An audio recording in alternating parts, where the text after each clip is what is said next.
So thank you so much to Dr. Spivey for inviting me and for everyone who's been involved in organizing this wonderful trip. I've really enjoyed my short stay so far in York. And I'm really excited today to share some ongoing research in my lab about the contribution of rhythm to grammar skills in children. So what might rhythm have to do with grammar? Well, I'll start with some definitions. So rhythm we can think of as temporal patterns in speech or music, and that includes both the durational and the intonational cues. And when I talk about grammar, I'm talking about morphosyntax, so that's the use of rules about how words change their form and combine with other words to make sentences. So it's really, morphosyntax is one of the things that's allowing you to follow along what I'm saying right now. Now both rhythm and grammar are hierarchically organized, so they actually have rule-based expectancies at multiple levels, and it's that hierarchical organization that allows you to hear the beat from a sequence of durations. So for example, if you hear a melody, this one is played by a Suzuki violin student,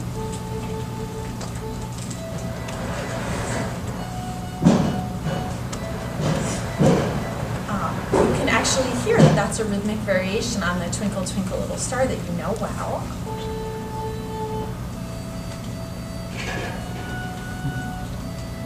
Even though the durations and the tempo and maybe the pitch changed a little bit, you're still able to group those hierarchically and understand them. Do we have any Suzuki-trained musicians here today? Okay, well, we'll get back to Suzuki in a little bit, and violin and Twinkle. So what about in language? Well, we have hierarchies, and the hierarchies of syntax in language allow you to parse up a complex sentence and understand how the different components relate to each other. So it's actually interesting to note that the rhythm of speech can help us to understand and disambiguate meaning.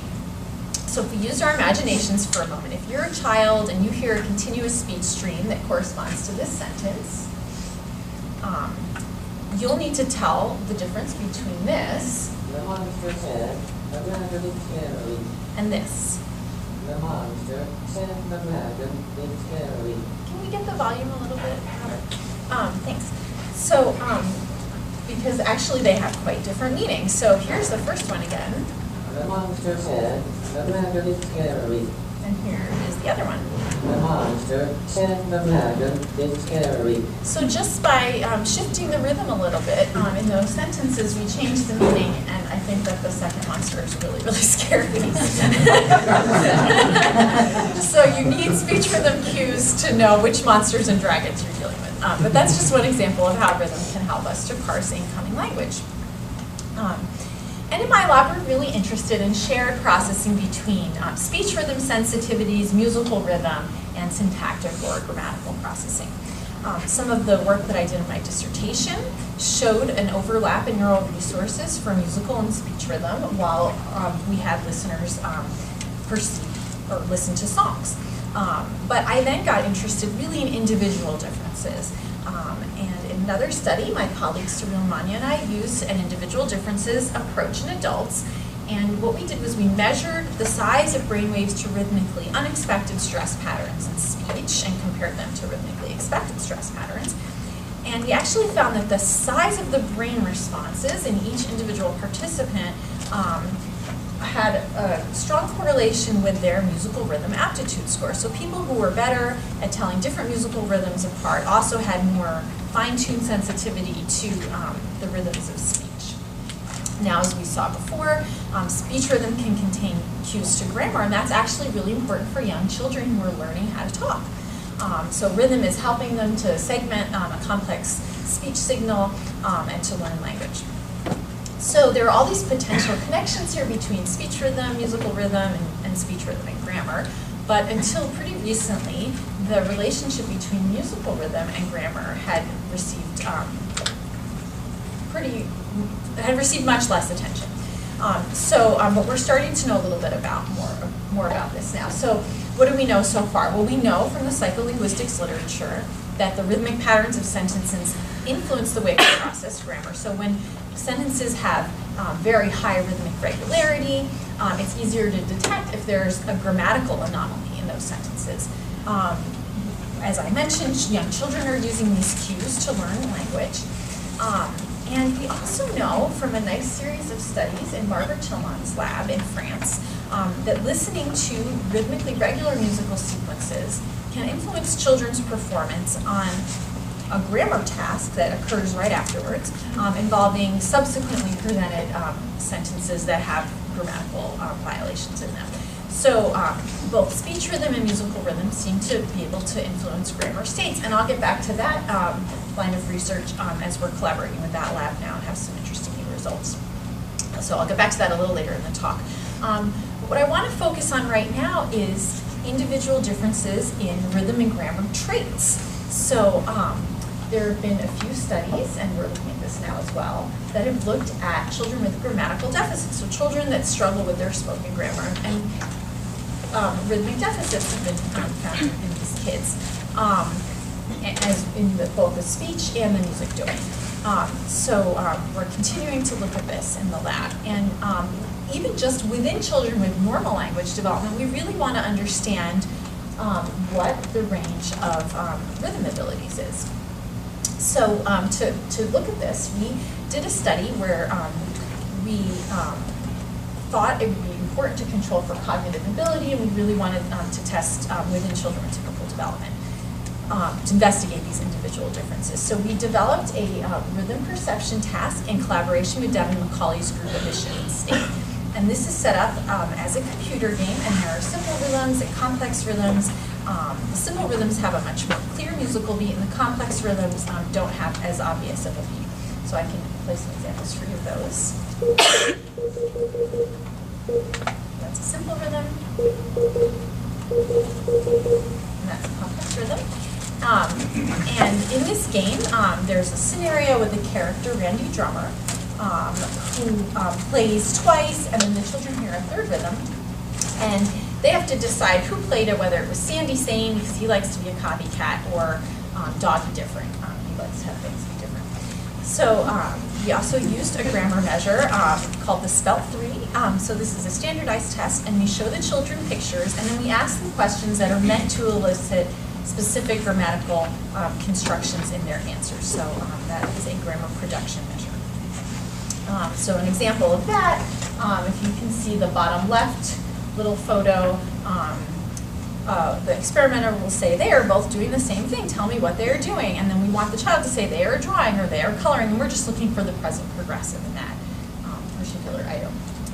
So our results in this study, where we had 25 6-year-olds participate, showed a very strong correlation between the musical rhythm perception test and the grammar production task. And we were excited about these results because they converged with other work, but I think more importantly, we saw that even when we controlled for nonverbal IQ, music experience, and parent education in an additional analysis, we still had a very strong correlation. So that helped us rule out some alternative explanations. So it wasn't that the kids who did better on these rhythm and grammar tests had a higher IQ. They actually could have been in the normal range, but the correlation still held. So overall, these results converged with other work that I mentioned before that was done with quite different methods to look at rhythm and grammar. And it was interesting also because the two constructs, the two actual tasks that we were using were quite different, a musical rhythm perception and then a grammar production test. So we started to wonder whether some children are better at parsing the speech signal or picking up on speech rhythm cues to grammatical events like those monster examples that I had at the beginning. So the very first step we took towards looking at this was to analyze different categories of items on the grammar assessment. We did this in a subsequent study, and then we tested those associations with musical rhythm abilities. And we were particularly interested in sentences that had multiple clauses, so complex sentences, complex syntax, and we wanted to know if that could be related to rhythm. And we did find that it was the production of complex sentence structure in particular that correlated with rhythm perception skills. So maybe speech rhythm is helping to parse syntactic structure, or there could be some domain general rhythm that's shared between music and language that is at play here. And this is also really interesting to me because children with language impairment tend to struggle with the complex aspect of language, the complex sentence structure in their spoken language. Is anyone familiar with specific language impairment? This is possibly a new concept. So this is a type of developmental language disorder. It has different terms. And there's sort of a debate about what to call it right now. So, but traditionally in the literature, especially in the US, it's been called SLI. And children with SLI have trouble understanding and producing age-appropriate grammar and vocabulary. It's very common. It affects up to 7% of kindergartners. And really the interesting thing about SLI is that we can't find any other cause for the language difficulties. So these children don't have hearing loss, they don't have Down syndrome, they don't have autism, they don't have any number of other things that can cause language delay. So there seems to be something fairly specific going on with their language. And there are lots of academic and social consequences to not being able to communicate clearly. Again, it's extremely prevalent, up to 7% of kindergartners, and a large portion of those are undiagnosed. So there are a lot of kids that may be struggling in school, they may be struggling to communicate, and they're not necessarily getting the services they need because they haven't been identified as having a language impairment. So that's sort of a big ongoing public health problem that I certainly call to attention whenever I'm writing a grant about this. I'm going to show you some examples of children with SLI and the difficulties they have with their spoken grammar. How are an oven and a grill? So that's the experimenter going through some language items. Yeah. How are they alike? You said bakery, this is about that. Not a refrigerator. I'm asking about an oven and a grill. How are they? An oven instead of so oven can wash clothes and the grill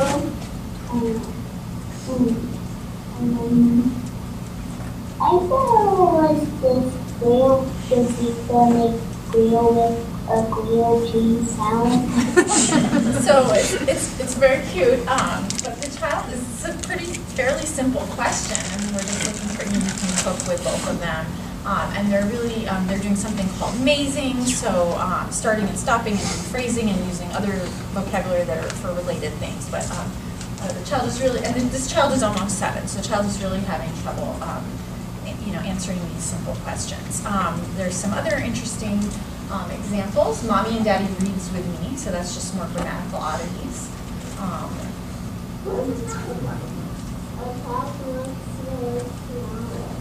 Okay, it's very smaller.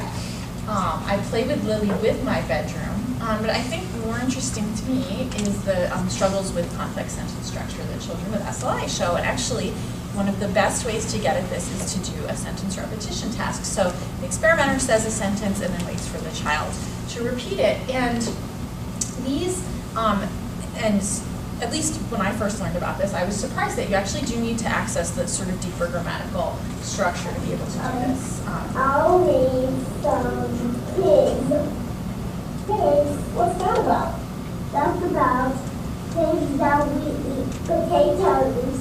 So that's a general, that's a different task, but that's looking at their complex syntax structure. And here's one from the sentence repetition task. So the prompt. That's the ladybug that Christina saw on the grass. The ladybug flew into the grass. Can you guys hear? Mm-hmm. Okay. So the child got some of the vocabulary, but that part in the middle with the dependent clauses mixed up. So that tends to happen a lot. And then that ends up changing the meaning, so it's hard to communicate. We were very honored to have our research covered by NPR's All Things Considered in a segment that aired in June. And Robert Siegel and his team really did a great job of explaining some of the difficulties that children with SLI have, and some of our rhythm approaches. So that's like the 8-minute concise version of this talk if you're interested. Always great to have that sort of professional storytelling help to to explain things, but today you get the slightly longer version. It's looking more and more like specific language impairment is not really specific to language, so there are other auditory deficits. There are a number of studies showing that children with SLI do less well than their typical peers on tasks that involve sensitivities to speech rhythm, singing, recognizing melodies, tapping to the beat, and just perceiving rhythms in general. Importantly, there's also some evidence for correlations between individual differences in rhythm skills and their language skills just within children with language impairment. So that can explain some of the heterogeneity of the disorder, perhaps. And of course, the role of working memory is not clear, and we're starting to look at that in the lab. So overall, the sort of broad areas of research that we're looking into right now in my lab are across the continuum of grammar development. What are the underlying mechanisms that are driving these associations between rhythm and grammar? Is it auditory working memory? Is it sensitivity to the rhythms of speech? Is it both? We're also using EEG to look at the brain mechanisms. We would like to try to understand if rhythm deficits are a core characteristic of language impairment. And does rhythm affect the acquisition of complex syntax? Of course, then the idea would be, how can we help these children? So can short-term rhythmic listening or longer-term rhythmic training help remediate rhythm skills, but also grammar skills in children with language impairment?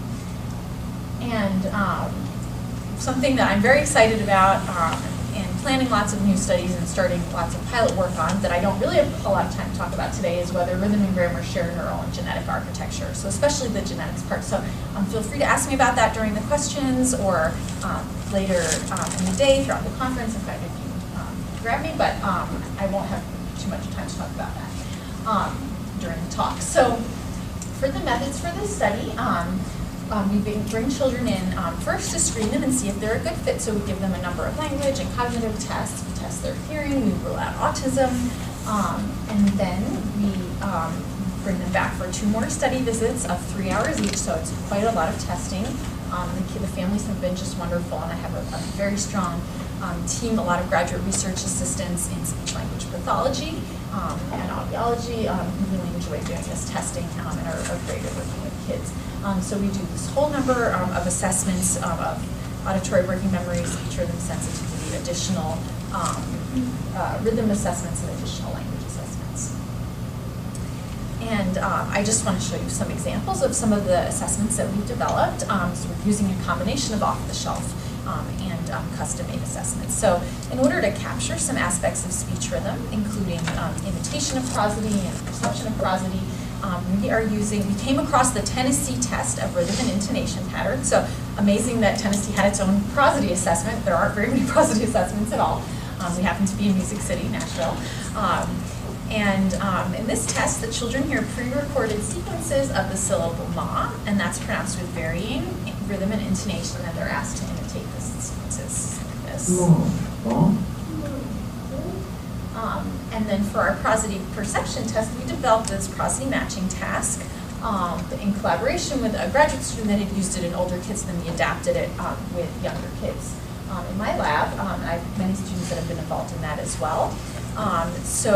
Here the child hears different sentences or phrases, and that's normal speech spoken by an astronaut, and then they hear a phrase in what we call low-pass filtered speech, and that's spoken by an alien. It's hard to hear in outer space, and they're playing a copy game. So then the child is asked to match what the alien said to the astronaut that they think said it with normal speech. So here's an example. The dog is playing fetch in the backyard. The dog is playing fetch in the backyard. So that's the second astronaut. And that's the alien. We're also to test auditory working memory. We're using one back paradigm that we adapted for children. So Bob the bird sings lots of notes, high and low tones, and then we tell the child to pay attention because sometimes Bob falls asleep, and when he falls asleep, he sings the same note twice in a row. So you have to wake Bob up if you hear the same note twice in a row. Press the button to let Bob know. And we actually also record neural activity during this task. So we have quite a bit of that accumulated, and we're just starting to look at that data now.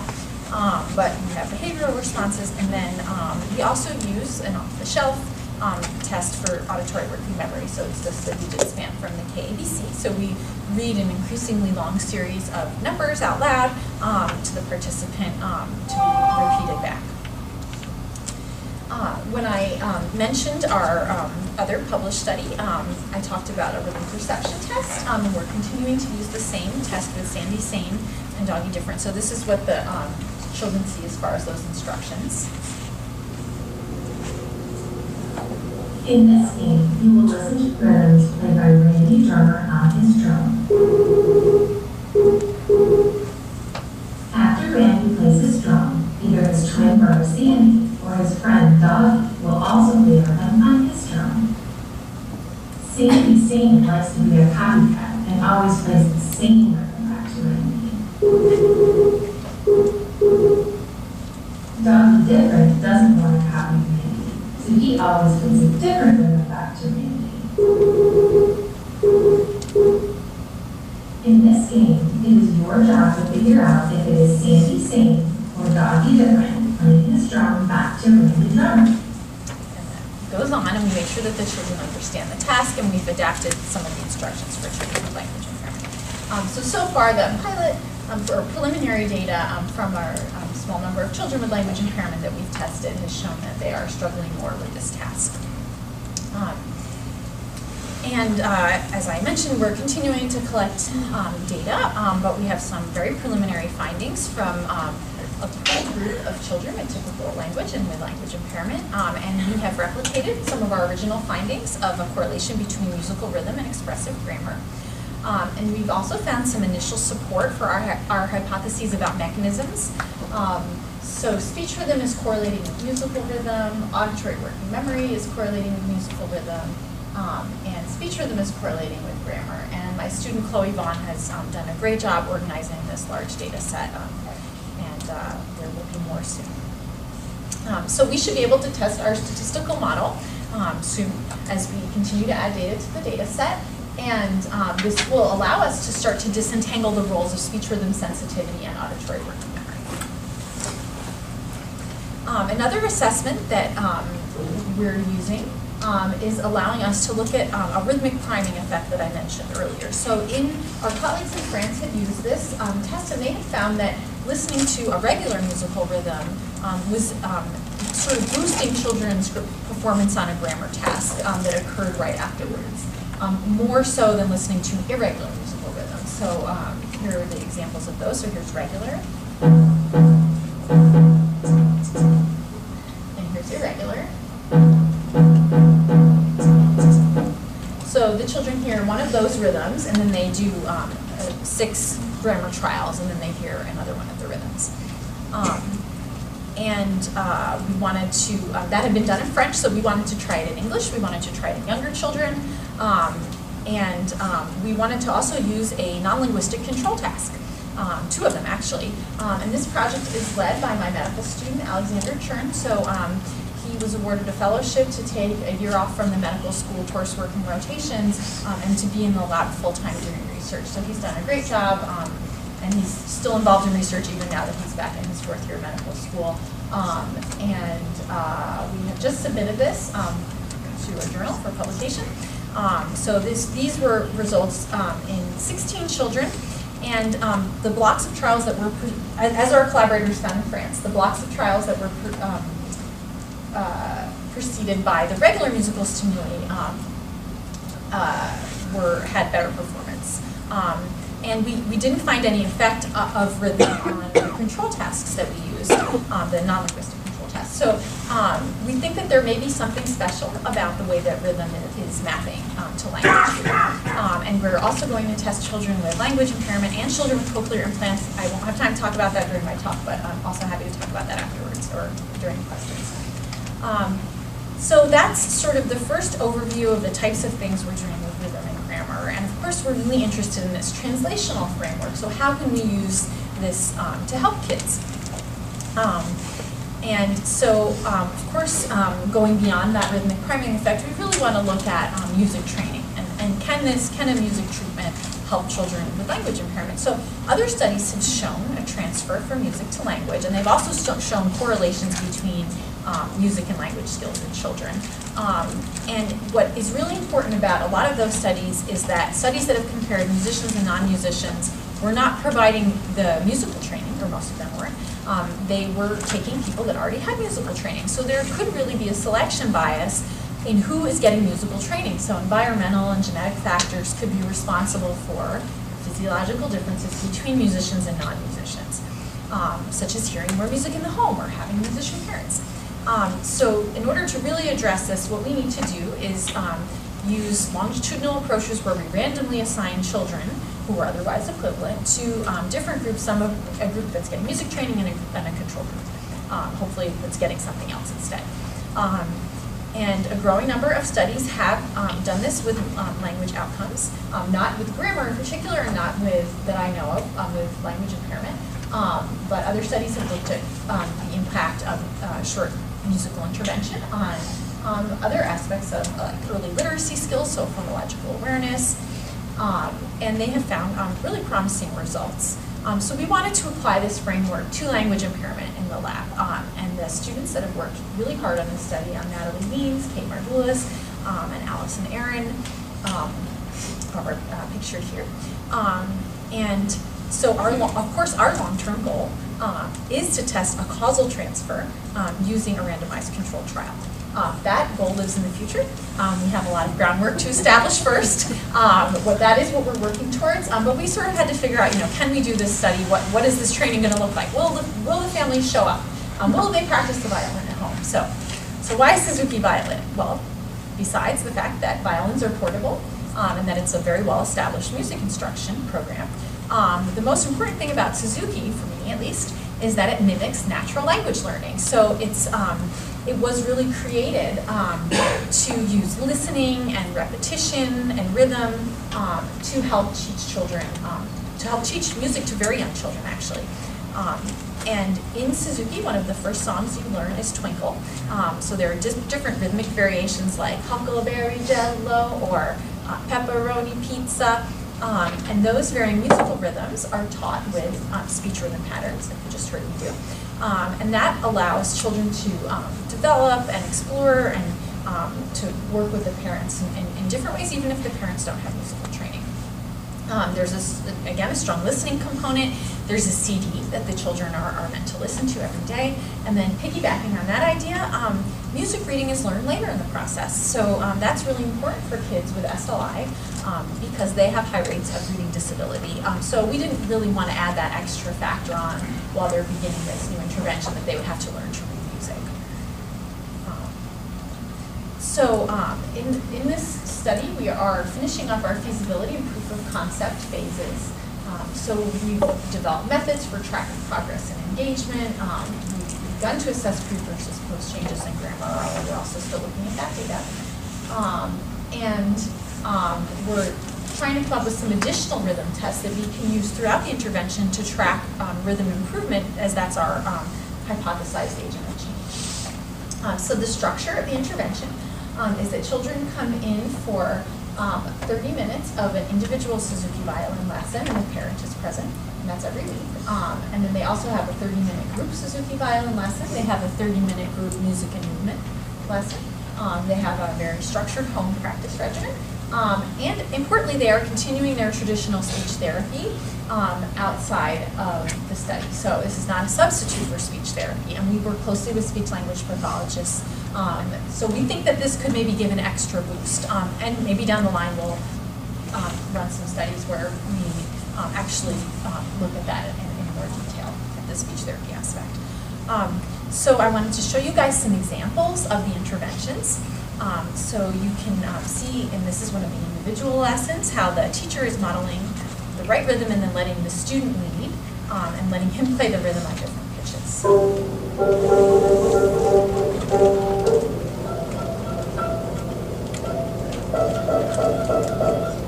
then she's imitating the pitch he played. The parent is there. importantly, we didn't dictate the curriculum. So one of our speech-language pathology students, Natalie, worked with the violin teacher, Sarah Johnson, to make adaptations that could be needed for this population, such as using more concrete, simple instructions and avoiding metaphors and complex language. But those were the main modifications that we made. We video all the lessons. I'll get more to that in a moment. We have so in the movement class, this is taught by our collaborator, Emily Bingham. And these activities are drawn and adapted from the Dalcroze methodology. So for example, the children do this marching activity every movement class, and that's one of our research assistants, the tall person, is helping out and participates as well.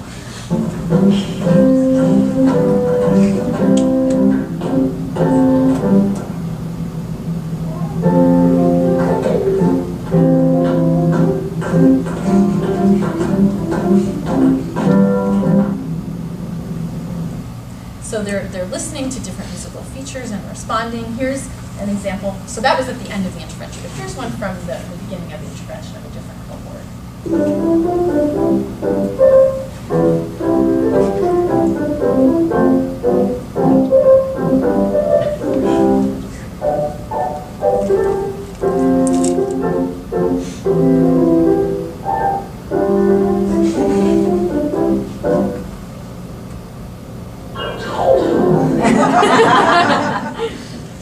So he's moving from perceiving to predicting and really attending to those musical features, and it's actually really fun. But all fun aside, as these lines of research are growing, we really want to build credibility with people who are doing intervention research in other fields like communication disorders and clinical psychology. We have to follow the benchmarks for rigor that our colleagues are using in those fields. So our student Natalie worked with the violin instructor to create practice logs, which are then entered as data. She devised a very in-depth video coding system to quantify how consistent the training is across children, and we have come up with some ways of quantifying engagement during the lessons.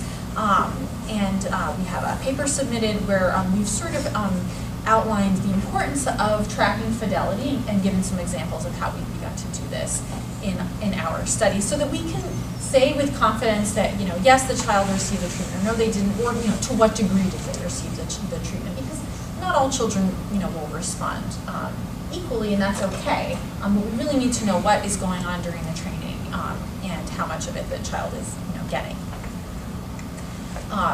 So the feasibility was also a success. So I'm happy to report that the families showed up. And they did practice the violin at home, and they enjoyed it. So that was a big question mark for us as well.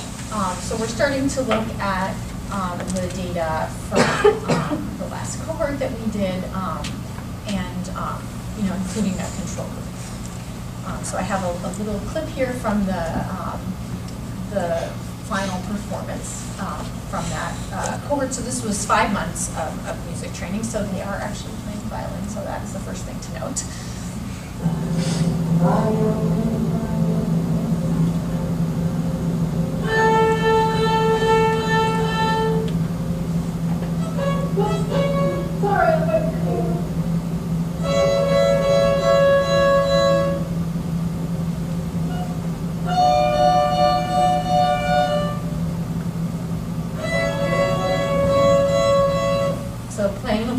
Harmony. It takes a long time to get to that point with Suzuki, so I was really pleased. Remember, these children may struggle more with music, so the fact that they were actually able to really get in there and do these lessons and enjoy it, and Suzuki, you spend a lot of time just learning how to hold the violin at the beginning. So I thought that was pretty significant, and then here are all three playing together.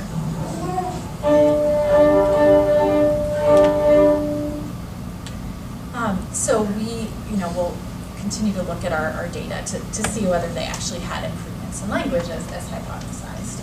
That would be really important to determine. So we're learning a lot from this research about how musical rhythm and grammar share individual differences within children with typical development. We're looking at rhythm deficits in children with SLI. We're looking at auditory working memory and prosody, but there are probably many other mechanisms that we haven't explored yet. And rhythm-based training is feasible and has the potential to impact grammar, but further study is needed. So I hope I have more to report on that soon. And I just want to pause. Many of you here are students, and I want to point out that I had sort of an unconventional path to science. So I started out as a musician, and I was studying a lot of foreign languages. And then I got interested in the brain, like what was our brain doing when we were hearing music and learning languages, and were there brain areas in common and things like that. And then eventually I got some training in communication disorders and developmental disabilities. And now I'm learning all about genetics because I want to understand what the possible genetic basis of these things are. So it's been a winding career path, but I do what we call integrative science, so trying to integrate different methods. That's been tremendously rewarding so far, and I'm sure that I'll continue to learn. So sometimes things that don't seem to fit together can end up fitting together later. I want to acknowledge our program for Music, Mind, and Society. So this is the Vanderbilt infrastructure that has made this work possible. And one of the hats that I wear is as Associate Director of the program, and we are a network of dozens of faculty, staff, and students all across the Vanderbilt campus and in the community who have formed this new infrastructure to support music-related research. It turned out that lots of people were doing music projects. We just weren't all connected. So we've really tried to take things to the next level. We try to connect people with appropriate collaborators. We bring in guest speakers. We've hosted a number of events. We had the Society for Music Perception and Cognition conference in 2015. We did a one-day symposium in 2016. We've done a seminar series. We did a workshop about some of the critical barriers in our field.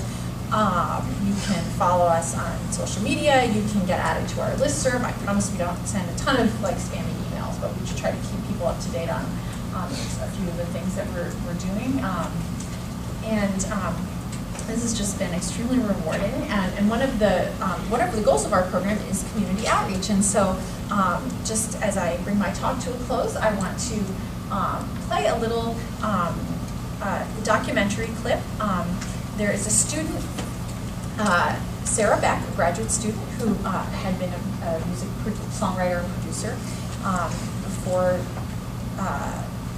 coming back to grad school, and she has produced this wonderful pro-social children's album. It's songs about kindness to each other, kindness to the earth, and I think we really need music more than ever now with all the turmoil that's happening in the world. And this is very cool because it parallels Sarah's dissertation research on the impact of joint music making on pro-social behavior in kids. And you can download this album for free, so here's just a little clip from the documentary that they made about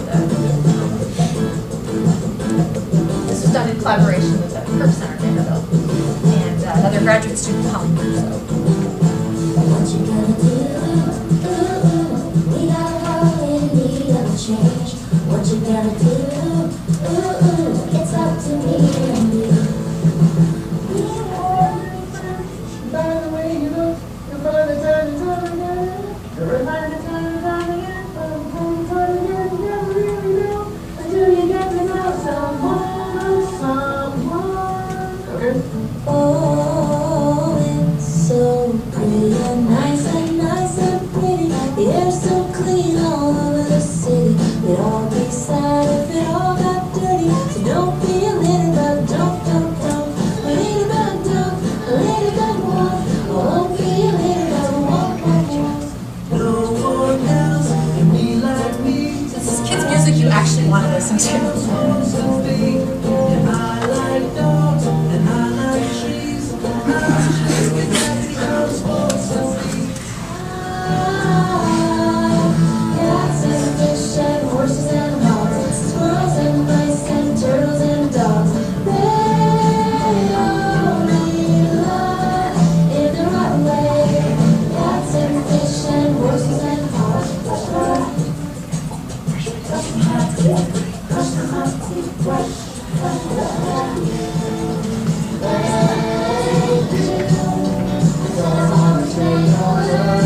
everyone who's made this work possible, my wonderful students, my postdoctoral colleagues at the Vanderbilt Kennedy Center, and my collaborators and consultants, and of course our funders. And all of you, thank you very much.